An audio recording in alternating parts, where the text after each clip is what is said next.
আসসালামু আলাইকুম। তো আমরা আগে নাউনের যে প্রকারভেদ নিয়ে আলোচনা করছিলাম, যে নাউনের প্রকারভেদ নিয়ে প্রধানত দুই প্রকার, একটা অ্যাবস্ট্রাক্ট নাউন, কনক্রিট নাউন। এগুলো নিয়ে আমরা আলোচনা করছি। কনক্রিট নাউনটা আবার চার প্রকার, এগুলো নিয়ে আমরা বিস্তারিত আলোচনা করেছি। মোটামুটি হয়েছে।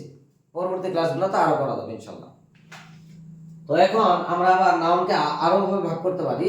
এটা হচ্ছে নাউনের গণনার দিক থেকে, অর্থাৎ যত নাউন আছে এগুলোকে গণাও যায়, আবার কিছু নাউন আছে গণা যায় না। ঠিক আছে, কিন্তু অন্য কোনো উপায়ে কিছু কিছু আবার পরিমাপও করা যায়। আবার কিছু নাউন আছে এটা গণাও যায় না, পরিমাপও করা যায় না। যাই হোক, তো আমরা এটা বলতে পারি যে গণনা করার দিক থেকে নাউনকে দুই ভাগে ভাগ করতে পারি। একটা হচ্ছে কাউন্টেবল নাউন আর একটা আনকাউন্টেবল নাউন। যেমন আমি বলছি গণনার ভিত্তিতে নাউনকে দুভাগে ভাগ করা যায়, নাউনটাকে দুভাগে ভাগ করা যায়। গণনার ভিত্তিতে নাউন দুই প্রকার, একটা কাউন্টেবল নাউন আর একটা আনকাউন্টেবল নাউন। এখন আমরা যদি এটাকে ভেঙে বলি, তাহলে ভাঙলে কিন্তু আমরা এটা সংজ্ঞাটা, পরিচয়টা পেয়ে যাই। কাউন্ট শব্দের অর্থ কি? কাউন্ট, এই যে এখানে করছে কাউন্ট যোগ এবং একটা সাফিক্স যুক্ত করছে। সাফিক্স এ প্রিফিক্স সাফিক্স নিয়ে আমরা ক্লাস করব। সাফিক্স যেটা মূল শব্দের পরে বসে, এখানে এবল, এই যে count able, verb plus adjective বসছে এখানে। যাই হোক, কাউন্ট শব্দের অর্থ হচ্ছে গণনা করা, আর এবল এটা যেটা পারা যায়, সক্ষম। এবল শব্দের অর্থ সক্ষম, মানে কাউন্ট এবল এমন যেটা যেটা গণনা, কাউন্ট মানে গণনা করা, এবল মানে সক্ষম, অর্থাৎ গণনা যোগ্য, গণনা সক্ষম, গণনা যোগ্য নাউন বিশেষ্য। অর্থাৎ কাউন্টেবল নাউন এমন নাউন যেটা কি করা যায়, সহজেই গণনা করা যায়। আর আন কাউন্টেবল, এখানে আনটা হচ্ছে প্রিফিক্স আর এবল হচ্ছে সাফিক্স। প্রিফিক্স শব্দের মূল শব্দের পূর্বে বসে, আর সাফিক্স মূল শব্দের পরে বসে। এটা হচ্ছে কাউন্ট মূল শব্দ। তাহলে আনকাউন্টেবল নাউন মানে কি? যে নাউনটা আনকাউন্টেবল মানে অগণনা যোগ্য, গণনা করা যায় না এমন নাউন। তাহলে আমরা কিন্তু এই শব্দের অর্থ জানলে কাউন্টেবল আর আনকাউন্টেবলের পরিচয়টা আমরা জেনে যাই। তারপরে লেখা হয়েছে কাউন্টেবল নাউনের পরিচয়। যে সকল নাউনকে গণনা করা যায় তাকে কাউন্টেবল নাউন বলে। যে সকল নাউনকে, যেমন কাউন্ট শব্দটা গণনা করা, এবং মানে কি, যেটা সক্ষম, যোগ্য। তাহলে কাউন্টেবল নাউন গণনা যোগ্য, অর্থাৎ যে নাউনকে গণনা করা যায়, সহজেই আমরা গণনা করতে পারি, এই সকল নাউনকে কি বলে? কাউন্টেবল নাউন বলে। যেমন উদাহরণ, চাইল্ড শিশু, পেন কলম।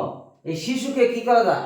গণনা করা যায়, যে কতগুলা আমাদের দেশে কতগুলা শিশু আছে, এটা কি গণনা করা কি সম্ভব? গণনা করা যায়। একটা গ্রামে কতগুলা শিশু আছে এর কিন্তু জরিপ করা, গণনা করা সম্ভব। পেন কলম কতগুলো আছে একটা বাসায়, একটা প্রতিষ্ঠানে, কিংবা যে কোনো কোম্পানি, কলম কতগুলো, এটা কি করা যায়?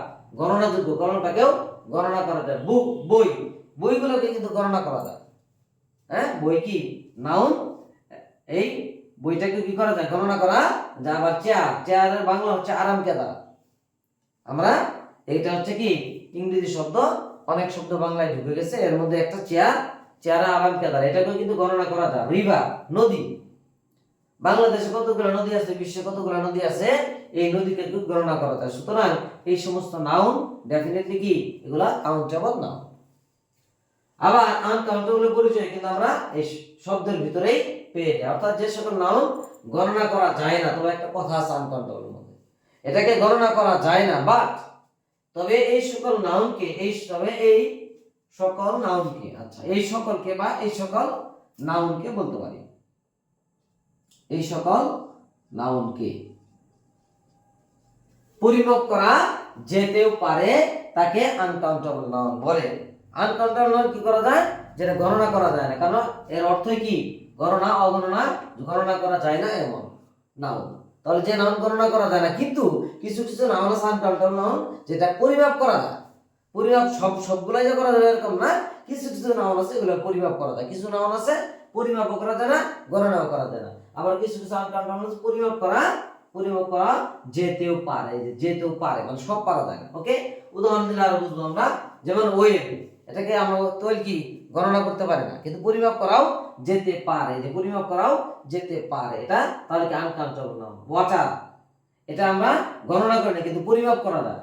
সুগার গণনা করা যায় না, আমরা চিনি কখনো গুনি না, এটা পরিমাপ করি। বাট অনেস্টি, সততা, সততা কি, এটা কি গণনা করা যায়? গণনা করা যায়। আমার সততা কার ভিতরে কতটুকু সততা আছে এতে পরিমাপ করা যায় না। ইউ ক্যান জাস্ট ইমেজিন, আপনি শুধুমাত্র এটা কল্পনা করতে পারেন। ইউ ক্যান জাস্ট ফিল, আপনি শুধুমাত্র অনুভব করতে পারেন।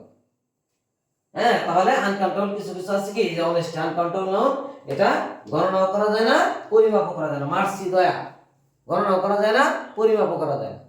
তাহলে আমরা কাউন্টেবল এবং আনকাউন্টেবল মোটামুটি আলোচনা করলাম। পরবর্তী ভিডিও নিয়ে আমরা আরো বিস্তারিত আলোচনা করব। আসসালামু আলাইকুম।